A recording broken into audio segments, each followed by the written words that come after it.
berdoa.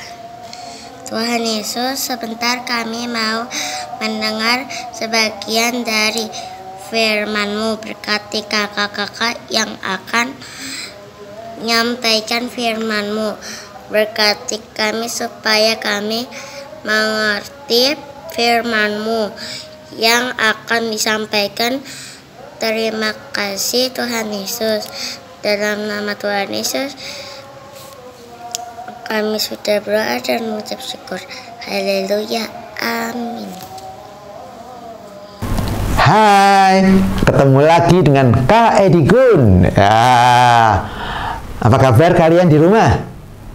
Wah, mungkin tidak semuanya di rumah ya. Mungkin ada yang pergi atau apa. Tapi hari ini Kak Edi sangat senang sekali bisa ketemu kembali sama adik-adik. Hari ini firman Tuhan yang akan kita pelajari berhubungan dengan upacara. Wah, kalian pernah upacara di sekolah? Nah, ini upacara apa? Upacara persembahan. Masih ingat? Ada seorang bapak yang akan mempersembahkan anaknya. Tapi sebelum itu terjadi, kita akan melihat bagaimana Allah menyediakan untuk bapak ini seekor domba untuk upacara persembahan. Sudah ingat ceritanya? Penasaran seperti apa? Oke, ini dia videonya. Bertahun-tahun berlalu sementara Abraham dan Sarah menunggu janji Allah terwujud. Pada waktu yang tepat, Allah menepati janjinya, dan Abraham beserta istrinya memiliki seorang anak laki-laki bernama Ishak. Suatu hari, Allah menguji Abraham agar ia dapat menunjukkan seberapa besar imannya kepada Tuhan. Allah berkata, ambil anakmu yang tunggal Ishak yang engkau kasihi dan persembahkanlah dia sebagai korban bakaran di gunung yang akan kutunjukkan kepadamu. Abraham mentaati Allah. Dia bangun pagi-pagi menaiki keledainya dan mengumpulkan kayu untuk korban bakaran. Ia berangkat bersama Ishak dan hamba-hambanya menuju gunung yang telah disebutkan Tuhan. Ketika mereka tiba di gunung, Abraham menyuruh Ishak membawa kayu bakar, sedangkan Abraham membawa pisau dan api. Ishak bertanya, "Ayah, di mana hewan untuk korban bakaran?" Abraham menjawab, Allah sendiri akan menyediakan domba untuk korban bakaran, anakku. Abraham hampir saja mengorbankan anaknya, namun Allah menghentikannya. Malaikat Tuhan memanggil Abraham dan berkata, aku melihat bahwa engkau takut kepada Allah dan tidak enggan memberikan anakmu yang tunggal. Abraham lalu melihat seekor domba jantan yang terjebak di semak-semak yang disediakan Allah untuk korban bakaran. Abraham menamai tempat itu, Tuhan akan menyediakan. Allah melihat iman Abraham yang besar, karena ia bersedia menyerahkan anak tunggalnya. Allah berjanji lagi, aku akan memberkati engkau dan membuat keturunanmu sebanyak bintang di langit dan pasir di tepi laut. Semua bangsa di bumi akan diberkati melalui keturunanmu. Abraham bersedia menyerahkan anak tunggalnya untuk Allah, tetapi Allah menyediakan cara lain. Allah bersedia menyerahkan anaknya yang tunggal untuk kita. Yesus tahu tidak ada cara lain untuk menyelamatkan umat Allah, jadi ia mati dan bangkit kembali untuk memberikan mereka pengampunan dan hidup bersama Tuhan selamanya. Kids, bagian firman Tuhan hari ini diambil dari kitab Kejadian 22. Kids ingat janji apa yang ditunggu oleh Abraham dan istrinya Sarah? Good. Ya, Abraham dan Sarah menunggu puluhan tahun untuk memiliki seorang anak. Bayangin ya, puluhan tahun. Nggak cuma sehari, 2 hari. Bayangkan kalau adik-adik menunggu sehari, 2 hari. Mesti kapan ini ya datang janjinya. Tapi ini puluhan tahun. Itu adalah waktu yang sangat lama untuk menunggu.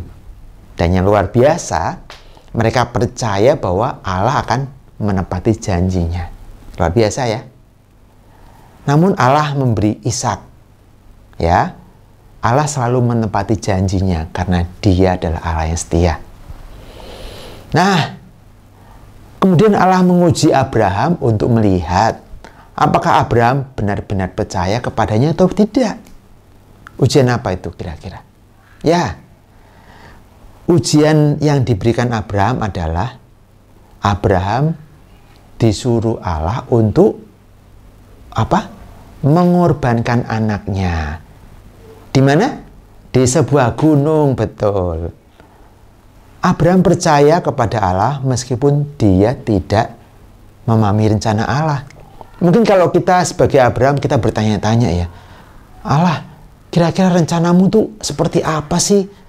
Kok aku nggak ngerti? Tunggu aku ngerti dulu dong. Nah, tapi yang menarik di sini adalah Abraham ikut turut apa yang menjadi kehendak Allah tanpa dia tahu, tanpa dia paham rencana Allah seperti apa. Karena dia tahu bahwa Allah buat dia adalah segala-galanya. Nah, dia tidak menunda-nunda lagi, tapi dia bangun pagi-pagi di keesokan harinya dan dia pergi bersama anaknya, si Ishak itu. Kemana? Ke gunung. Lalu ketika Ishak bertanya kepada papanya, kepada si Abraham ini ya, Papa, di mana korban persembahan itu? Lalu jawab Abraham bagaimana? Ya, Abraham berkata bahwa Allah akan menyediakannya. Luar biasa ya. Apakah Allah menyediakannya? Tentu iya. Pada waktu yang tepat, Allah menyediakan seekor domba bagi Abraham dan Ishak untuk dikorbankan. Abraham bersedia taat memberikan putra tunggalnya untuk Allah. Tetapi Allah menyediakan cara lain. Itulah cara Allah. Nah, sekarang siapa yang Allah sediakan untuk menyelamatkan kita dari dosa? Apakah domba? Apakah lembu? Atau yang lain? Allah menyediakan memberikan putranya yang tunggal untuk kita. Yesus tahu tidak ada cara lain untuk menyelamatkan umat Allah. Jadi Yesus mati dan bangkit kembali untuk memberikan mereka, umat manusia, yaitu apa? Pengampunan dan hidup bersama Allah selamanya.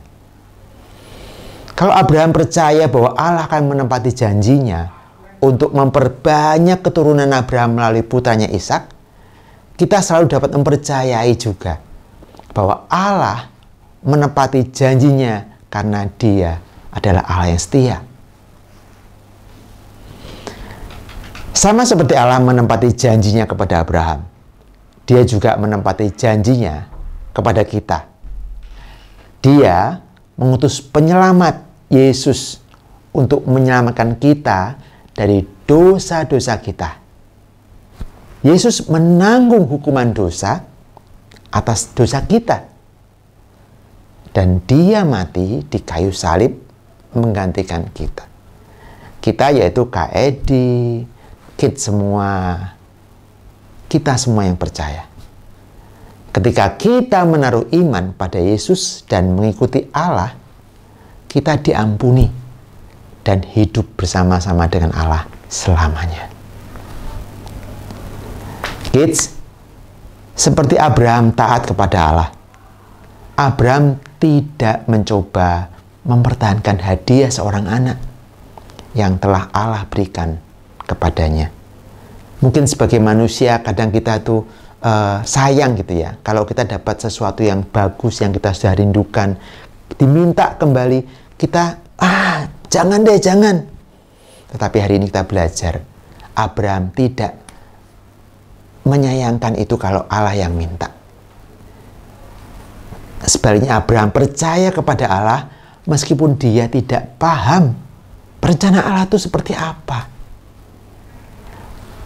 Ketaatannya kepada perintah Allah dilakukan oleh Abraham melalui iman yang dia miliki terhadap janji-janji Allah. Kita pun juga percaya dan taat kepada Allah karena kita tahu siapa Allah itu. Kita mungkin tidak selalu mengerti dan memahami cara-cara Allah. Atau kita bahkan tidak memiliki jawabannya yang jelas. Kita nggak ngerti ya, Tuhan tuh maunya apa. Kadang-kadang begitu ya, bukan? Namun karena Allah itu baik, kita tahu dan percaya bahwa Allah itu baik. Allah itu setia. Allah itu penuh kasih, penuh pengampunan. Dan Allah itu kudus. Maka kita jadi yakin bahwa mentaati Allah adalah hal yang terbaik bagi kita. Ayo kita semua sebagai respon kita mau meneladani Allah. Seperti Abraham juga sudah menjadi teladan buat kita dalam mentaati Allah. Mari kita semua berdoa. Tuhan Yesus, kami bersyukur karena kami mempunyai teladan iman, yaitu Bapak Abraham, yang hari ini kami membaca dan mempelajarinya dalam firman-Mu. Abraham dan Ishak yang sudah Tuhan tetapkan menjadi teladan iman bagi kami di saat kami tidak mengerti rencana Tuhan, kehendak Tuhan, tetapi kami bisa belajar untuk taat, setia melakukan kehendak-Mu. Terima kasih Tuhan, tolong kami yang lemah ini, tolong kami untuk setiap hari taat dengar-dengaran firman-Mu, sehingga kami boleh melakukan firman-Mu tanpa kami harus menanyakan, tanpa harus kami mengerti lebih dahulu, karena kami tahu bahwa janji-Mu, janji Tuhan yang terbaik dalam kehidupan kami. Kami bersyukur Tuhan untuk hari ini. Kami menyerahkan untuk firman-Mu. Biarlah kami semua selalu hidup taat seturut dengan kehendak Tuhan. Terpujilah nama-Mu. Di dalam nama Tuhan Yesus Kristus kami berdoa. Amin. Nah, kita semua akan bersama-sama mengakhiri akan ibadah kita hari ini. Kak Eri akan berdoa untuk kita semuanya. Mari bersama-sama kita berdoa. Terima kasih Tuhan, hari ini kami boleh bersama-sama beribadah kepada Tuhan, memuji nama Tuhan, mendengarkan akan firman Tuhan. Tuhan, kami mau melakukan apa yang sudah kami dengarkan. Kiranya Tuhan menolong kami supaya kami dapat melakukan firman Tuhan itu dan melaluinya kami boleh mempermuliakan nama Tuhan. Berkati kami semua Tuhan, di dalam nama Tuhan Yesus kami berdoa. Amin. Ibadah kita selesai. Selamat hari Minggu. Tuhan Yesus memberkati.